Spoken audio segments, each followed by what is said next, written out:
আজ মহাষষ্ঠী শুরু হলো শারদীয় দুর্গোৎসবের আনুষ্ঠানিকতা। এ উপলক্ষে নানা আয়োজন মন্দির ও মণ্ডপে। উলুধ্বনি, শঙ্খধ্বনি, ঢাকের বাদ্য, কাসর, ঘটা, নবদ্য ও ঘিয়ের আলোয় মুখরিত হয়ে ওঠে গাজীপুরের পূজা মণ্ডপগুলো। নাটোরে মন্দিরগুলোতে উৎসবের আমেজ। নানা ধর্মীয় আচার আনুষ্ঠানিকতায় ষষ্ঠী পূজা হচ্ছে। নানা সাজে নানা থিম নিয়ে সাজানো হচ্ছে মণ্ডপ। সারা দেশের মতো উৎসবের রং ছড়িয়েছে চট্টগ্রামেও।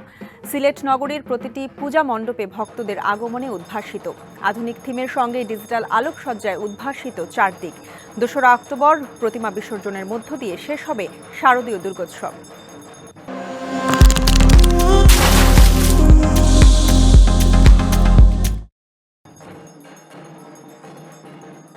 সনাতনীদের সবচাইতে বড় ধর্মীয় উৎসব। এই ধর্মীয় উৎসব যেন আমরা অতি আনন্দে এবং নির্বিঘ্নে ভালোভাবে কাটাতে পারি।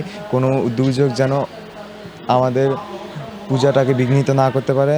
আজকে আমাদের ষষ্ঠী পূজা বোধনের মাধ্যমে আমরা আজকে দেবী দুর্গার আরাধনা শুরু করলাম। পৃথিবীর সকল প্রাণীকুল যেন সুখে শান্তিতে একসঙ্গে মিলেমিশে বসবাস করতে পারে,